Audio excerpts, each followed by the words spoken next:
Hello my dear 6th class students. आज हम आपकी बुक का साइंस की बुक का चैप्टर नंबर 4 स्टार्ट कर रहे हैं, जिसका नेम है sorting material into groups. So firstly हम इसके हेडिंग का मीनिंग अंडरस्टैंड करेंगे। शॉर्टिंग क्या होता है? किसी चीज़ को छांटना, ठीक है, मटेरियल्स को छांटना है हमने और उनको ग्रुप्स में हमने क्या करना है, सेपरेट आउट कर लेना है। तो इस चैप्टर में हम इन चीज़ों के, इन मटेरियल्स के बारे में पढ़ेंगे जिनकी कैटेगरी जो होती है वो सेम होती है, उनको हम एक ग्रुप में रखेंगे। उसके बाद उनकी प्रॉपर्टीज़ के अकॉर्डिंग, उनके यूजेस के अकॉर्डिंग, वो किस चीज़ के बने हुए हैं उसके अकॉर्डिंगली हम बहुत सारे मटेरियल्स को क्या करेंगे, सेपरेट आउट करेंगे एंड अलग अलग ग्रुप्स में उनको डिवाइड करेंगे। तो चलो करते हैं आपकी बुक का चैप्टर स्टार्ट। देखो स्टूडेंट्स, हम करते हैं स्टार्ट। फर्स्ट टॉपिक है हमारा 4.1 ऑब्जेक्ट्स अराउंड अस। हम देखते हैं जो ऑब्जेक्ट हमारे अराउंड है, जो जो मटेरियल हमारे अराउंड हैं। We have seen that our food and clothes have so much varieties in them. हमने देखा है कि हमारे अराउंड जो फूड हैं, क्लोथ्स हैं, उनकी बहुत सारी वेराइटीज़ अवेलेबल हैं। हमारे नियर अराउंड बहुत कुछ है उनके regarding. Not just food and clothes, there is such a vast variety of objects everywhere. Only in food and clothes की केसेस में नहीं बोल रही हूँ, हर चीज़ में बहुत सारी वेराइटीज़ है हमारी, हर एक जगह पे हैं।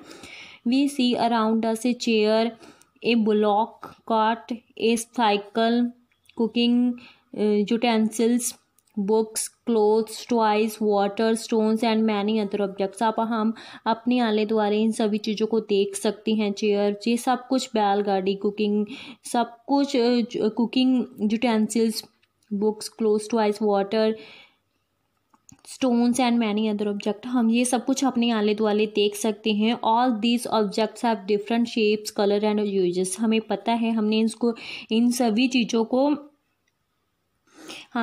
चीज़ों को अपने आले दुआले देखा है, डेली डे में देखा है।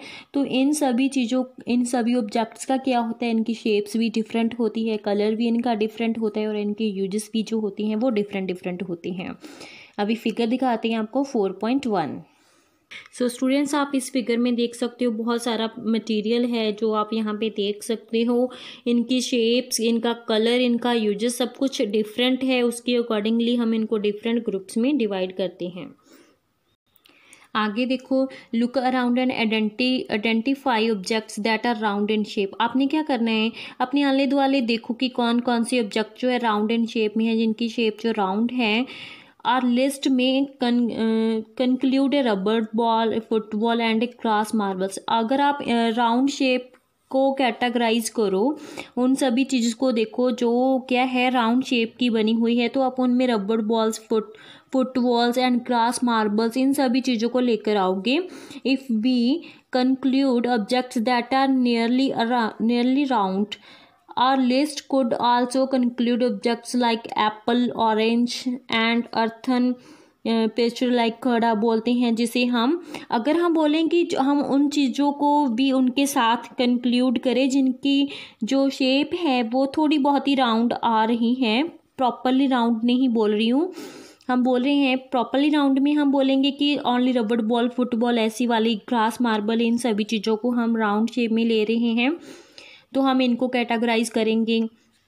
उसके बाद में हम बोलेंगे कि जिनकी शेप जो है नियरली उन राउंड शेप में ही आ जाती है, लेकिन हम प्रॉपरली नहीं बोलेंगे, जो राउंड शेप में है उनके साथ ही उनको कंक्लूड कर देंगे, इकट्ठे कर देंगे, जिनमें हम फ्रूट्स को भी कंक्लूड कर सकते हैं। जैसे हमारे घर में गड़ा होता है, वो भी राउंड शेप में आता है, तो हम उसे भी उस चीज़ में कंक्लूड करेंगे, तो उनकी कैटेगरी में बहुत सारी चीज़ें जो हैं वो ऐड हो जाएगी। अभी उसके आगे देखो, suppose we are looking for objects that are edible. अगर हम उस चीज़ के बारे में ही देखें कि जो चीज़ें सिर्फ खाने जोग हैं, we might include all the items that have listed in table 1.1, 1.2 and 1.3 in chapter 1। आपने चैप्टर नंबर 1 के जो टेबल्स हैं, तो हम सभी उन चीज़ों को ही उस लिस्ट में रखेंगे कि जो सिर्फ खाने जोगे चीज़ें राउंड शेप्ड हैं। ये देखो स्टूडेंट्स, आपकी बुक के चैप्टर नंबर 1 के टेबल 1.2 में देखो, यहाँ पे रोटी, चपाती, दाल, इन सभी के इंग्रेडिएंट्स भी लिखे हुए हैं। जिनको हम ओनली खा सकते हैं उनको क्लासीफाई करके लिखा हुआ है। आगे आप ये देखो टेबल नंबर 1.3 जिसमें भी आगे फूड आइटम्स लिखी हैं, इंग्रेडिएंट्स लिखे हैं, उनके सोर्सेस लिखे हैं, उनको अलग अलग ग्रुप में डिवाइड किया हुआ है। We might also find that some of those round shaped objects we just list out and also in this group। हम क्या करेंगे, उनमें से देखेंगे कि कौन कौन सी चीज़ें जो राउंड शेप में है और उनको एक लिस्ट बना लेंगे, उनको ग्रुप वाइज हम क्लासीफाई कर लेंगे। Let us say we wish to make a group of objects that are made of plastic buckets। अभी हम क्या करते हैं, हम देखते हैं, बोलते हैं कि हम उन चीज़ों को ही, उन ऑब्जेक्ट्स को ही क्लासीफाई करते हैं जो सिर्फ प्लास्टिक की ही बनी हुई है, जैसे बकेट्स होगी, लंच बॉक्स हो गया, toys, water containers, pipes and many such objects may find a place in this group। तो हम प्लास्टिक की अगर बनी हुई चीज़ों को क्लासीफाई करें कि किस चीज़ से वो चीज़ें बनी हुई है, उनको उसके अकॉर्डिंगली हम क्लासीफाई करें, तो उसमें भी बहुत सारी चीज़ें हम अलग ग्रुप में रख सकते हैं। There are so many ways to group objects. तो हम बहुत सारे वे से चीज़ों को क्लासीफाई कर सकते हैं, उनको अलग ग्रुप में क्लासीफाई करके रख सकते हैं।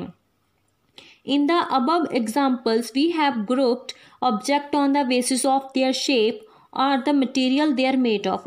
इन सभी एग्जाम्पल्स को जिनको हमने अभी तक डिस्कस किया, उनको हम किसके बेस पे क्लासीफाई और ग्रुप्स में डिवाइड कर रहे हैं कि उनकी शेप के बेसिस पे, कि अगर वो राउंड है तो राउंड शेप वाली चीज़ों को अलग क्लासीफाई कर लिया, वो राउंड नहीं है, नियर राउंड है, उनको उनके साथ कंक्लूड करके हमने क्लासीफाई कर लिया। या फिर material that are made of, या फिर जो जिस तरह के मटेरियल से बने हुए हैं, जैसे जो चीज़ें प्लास्टिक से बनी हुई हैं उनको अलग क्लासीफाई कर लिया, कोई चीज़ जो है स्टील की बनी हुई है, उनकी सभी एग्जांपल्स को हमने अलग ग्रुप में क्लासीफाई कर लिया। तो अभी तक हमने ओनली शेप एंड मटेरियल जिस चीज़ से वो बना हुआ है उसके बेसिस पे ही हमने उनको क्लासीफाई और ग्रुप्स में डिवाइड किया है। उसके आगे देखो, all objects around us are made of one or more materials. हमारे अराउंड सभी जो मटेरियल्स हैं वो एक या फिर मोर मटेरियल के कॉम्बिनेशन से बने हुए हैं। This materials may be glasses, metal, plastic, would, cotton, paper, would और सॉइल। ये सभी चीज़ें हो सकती हैं जिनसे वो चीज़ ऑब्जेक्ट जो है, जैसे हमारे पास कोई कप है, वो किस चीज़ का बना हुआ है, सपोज वो प्लास्टिक का बना हुआ है, तो उसमें प्लास्टिक की चीज़ों की कम्बिनेशन आ गई। अगर हमारे पास कोई टेबल है तो वो वुड का बना हुआ है, कोई फैब्रिक है तो वो कॉटन वगैरह का बना हुआ है, कोई और वायर वगैरह है मेटल की बनी हुई है। ये सभी चीज़ें कि कोई भी ऑब्जेक्ट है वो एक या फिर ज़्यादा मटेरियल के कम्बिनेशन से बनता है। और वो मटेरियल किस चीज़ से बना होता है, वो ग्लास से भी बना हुआ सकता है, मेटल से, प्लास्टिक से, वुड से, कॉटन से, पेपर से, मड या फिर सॉइल से। Can you think more examples of materials. आप और मटेरियल की एग्जाम्पल्स को सोच सकते हो कि कौन कौन सी हैं, तो आप उनको राइट डाउन कर सकते हो। तो अभी हम करते हैं एक एक्टिविटी नंबर 1। देखो इस एक्टिविटी में क्या है, let us collect as many objects as possible. आपने क्या करना है, बहुत सारे ऑब्जेक्ट्स को कलेक्ट करना है जितने पॉसिबल हो सके फ्रॉम अराउंड अस। अपने अराउंड जितनी भी ऑब्जेक्ट्स हैं छोटे छोटे, आप उनको इकट्ठे कर लो, कलेक्ट कर लो। Each of us could get come every day subject from home and we could also collect some objects from the classroom or from outside the school। आप ये सभी ऑब्जेक्ट अपनी क्लासरूम या फिर स्कूल की आउटसाइड अपनी डेली डे में जो भी चीज़ें आप यूज़ कर रहे हो उन सभी को आप कलेक्ट करके ये एक्टिविटी परफॉर्म कर सकते हो। What will we have in our collection. आप अपनी कलेक्शन में क्या करोगे इकट्ठा, chalk, pencil, notebook, rubber, duster और a hammer, nail, soap, spoke of wheel, bat, matchbox, salt, potato। We can also list object that we can think of but cannot bring to the classroom. आप इन सभी चीज़ों के बारे में सोच सकते हो। आप उनको अपनी क्लास के साथ नहीं लेकर जा सकते, लेकिन अब आप इन सभी को इकट्ठे सोच के तो उनको ग्रुप वाइज आप डिवाइड कर सकते हो। For example wall, trees, door, tractor, road, ये सभी चीज़ों को भी आप अलग ग्रुप में अपने माइंड में ही सोच के इन सभी चीज़ों को आप अलग ग्रुप में डिवाइडेशन करो कि ये सारी चीज़ें कोई चीज़ किसके साथ लिंक्ड है, उसके अकॉर्डिंगली आप उनको ग्रुप करो, उनके बारे में थोड़ा सा सोचो। Separate all objects from this collection that are made from paper or wood. आप इन ऑब्जेक्ट में से ये भी इस चीज बेसिस पे भी कर सकते हो, इनको डिफ्रेंशिएट, इनको क्लासीफाई कर सकते हो कि कौन से पेपर से बने हुए हैं, कौन से वुड से बने हुए हैं। This way we have divided all object into 2 groups. इस वे में हम क्या कर सकते हैं, सभी ऑब्जेक्ट को 2 ग्रुप्स में डिवाइड कर सकते हैं। फर्स्ट ग्रुप में क्या रखेंगे कि जो चीज़ें पेपर से बनी हुई हैं। सेकंड ग्रुप में हम किसे रखेंगे कि जो चीज़ें हमारी वुड से बनी हुई हैं। 1 group has the object that are made from paper और वुड। तो 1 ग्रुप में वही हो गया कि जो चीज़ें किससे बनी हुई हैं, पेपर से या फिर वुड से बनी हुई हैं। While the other group has the objects that are not made of these materials. Second group में आप रखोगे कि दो चीज़ें पेपर या फिर वुड से नहीं बनी हुई हैं। Similarly we could separate these things that are used for preparing food. तो उसके बाद में सिमिलरली आप उन चीज़ों को भी सेपरेट कर सकते हो that are used for preparing food, जो फूड बनाने के लिए यूज़ की जाती हैं। Let us be little more systematic. इसे हम और थोड़ी सी सिस्टमेटिकली रख सकते हैं, सोच सकते हैं, बना सकते हैं। List all the object collected in table 4.1। उसके बाद में आपको एक टेबल दिया गया है, उसमें कुछ ऑब्जेक्ट्स हैं, उनको आपने कलेक्ट करना है और सिस्टमेटिकली उनको ग्रुप्स में डिवाइड करना है। तो चलो देखते हैं टेबल 4.1।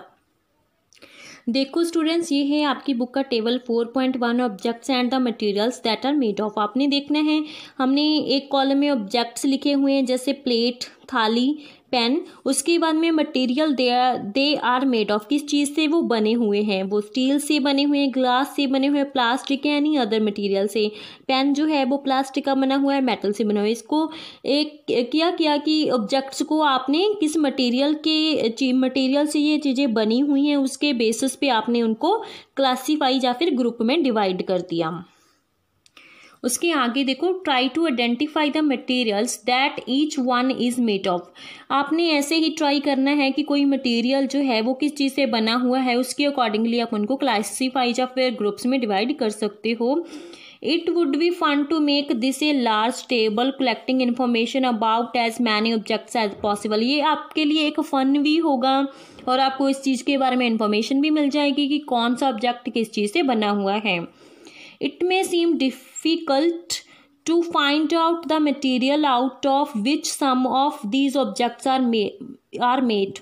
ये चीज़ें आपके लिए फाइंड आउट करनी बहुत टफ हो सकती है, डिफ़िकल्ट हो सकती है कि कोई चीज़, क्योंकि कोई चीज़ वो प्लास्टिक की भी हो सकती है बनी, वो वुड की भी हो सकती है, वो मेटल वगैरह की भी हो सकती है, इसीलिए इसमें आपको थोड़ी बहुत ही डिफ़िकल्टी आ सकती है, लेकिन आपको इससे भी नॉलेज तो मिलेगी ही ना।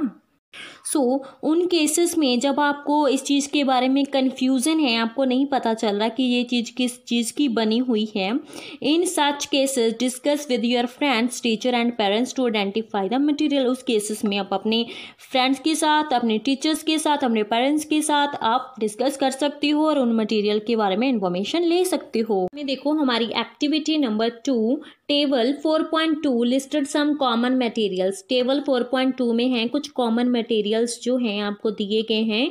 You can also add more materials in column 1। आप क्या कर सकते हो, कॉलम 1 में और भी मटेरियल ऐड कर सकते हो।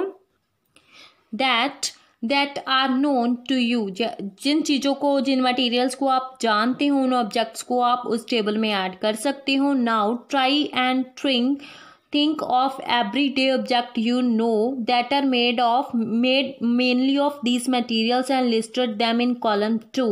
आप उन चीज़ों को सोचने का ट्राई करो, एवरीडे में वो ऑब्जेक्ट जिनके बारे में आप जानते हो वो किस चीज़ से बने हुए हैं और उनको कॉलम 2 में लिखो। तो देखो टेबल 4.2।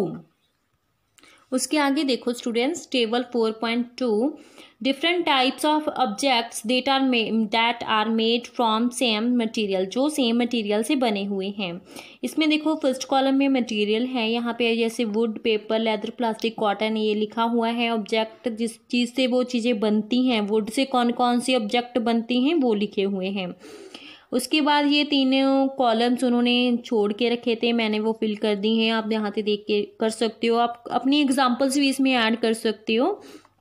लेदर में मैंने क्लोथ्स लिखा है, आप और भी जो चीज़ें क्लोथ्स लेदर से बनती हैं आप वो चीज़ें इसके साथ कॉमा डाल के लिख सकते हो। प्लास्टिक की कौन कौन सी ऑब्जेक्ट्स बनते हैं वो लिख सकते हो। कॉटन से और कौन कौन सी चीज़ें बनती हैं आप वो लिख सकते हो। जैसे यहाँ पे चेयर, टेबल, प्लग, ये सब कुछ लिखा हुआ है, वैसे ही आप इनमें भी कॉमा डाल के ऐड कर सकते हो। देखो स्टूडेंट्स आगे, what do we find from these tables, हमने इन टेबल में से क्या फाइंड आउट किया। फर्स्टली हमने क्या किया, first be grouped object in many different way. Firstly हमने क्या देखा कि हम ऑब्जेक्ट्स को बहुत सारे वेज में क्लासीफाई या फिर ग्रुप्ड कर सकते हैं। We then found that object around us are made of different materials। हम अपने आले दुआले इन सभी ऑब्जेक्ट्स को देख सकते हैं भी वो किस मटेरियल से बने हुए हैं। At times an object is made of single material। At one time आप ये भी देख सकते हो कि कौन सा ऑब्जेक्ट है एक ही सिंगल मटेरियल से बना हुआ है। An object could also be made of many materials। ये भी देख सकते हो कि कोई ऑब्जेक्ट जो है वो बहुत सारे मटेरियल के कम्बिनेशन से बना हुआ है। And then again one material could be used for making many different object. आप इस चीज़ पे भी आप उनको क्लासीफाई कर सकते हो कि कौन सा मटेरियल है, उनके कौन कौन से डिफरेंट यूजेस हैं ऑब्जेक्ट के, किन किन ऑब्जेक्ट में वो यूज़ होता है, उसके अकॉर्डिंगली भी उनको ग्रुप्ड कर सकते हो आप। What decides which material should be used, कि आप उनके उसमें कौन सा मटेरियल क्या यूज़ करना चाहिए, ये सब कुछ आप उनके ग्रुपिंग में आप यूज़ कर सकते हो। For making any given object, कि कोई भी क्या कौन सा मटेरियल है किसी ग्रुप को बनाने में यूज़ होता है, क्या यूज़ होता है, कौन कौन सा ऑब्जेक्ट है, कौन कौन से उनके यूजेस हैं। It seems that we need to know more about different materials. इससे हम क्या कर सकते हैं, बहुत सारे मटेरियल्स ऑब्जेक्ट्स के बारे में जान सकते हैं, उनके यूजेस के अकॉर्डिंगली, उनकी शेप्स के अकॉर्डिंगली, मीन्स कि हम उनके फिजिकल अपीयरेंस के अकॉर्डिंग, उनकी कौन सी चीज़ के कम्बिनेशन से वो चीज़ें बनी हुई हैं उसके अकॉर्डिंगली, उनके यूजेस के अकॉर्डिंगली हम ऑब्जेक्ट्स को, किसी भी मटेरियल को क्लासीफाई या फिर ग्रुप्स में डिवाइड कर सकते हैं। तो स्टूडेंट्स इसके बाद में हमारी बुक के जो रिमेनिंग चैप्टर्स हैं वो हम वीडियो के पार्ट नंबर 2 में आपके साथ डिस्कस करेंगे। अभी तक आपको इन जो हमारे पार्ट 1 में हमने जो टॉपिक हमने कंप्लीट किए हैं, मीन्स कि आपके साथ डिस्कस किए हैं, उनमें आपको कोई भी प्रॉब्लम आए तो आप मुझे बोल सकते हो, कमेंट करके बता सकते हो। जो इम्प्रूवमेंट्स चाहिए वो भी आप मुझे बता सकते हो। जो आपको नहीं समझ रहा मैं उस पर अलग से आपको वीडियो बना के आपको समझाने की कोशिश करूँगी। बाकी जो रिमेनिंग टॉपिक हैं हमारे इस चैप्टर के वो हम वीडियो के नेक्स्ट पार्ट में आपके साथ डिस्कस करेंगे। Thank you so much, have a nice day.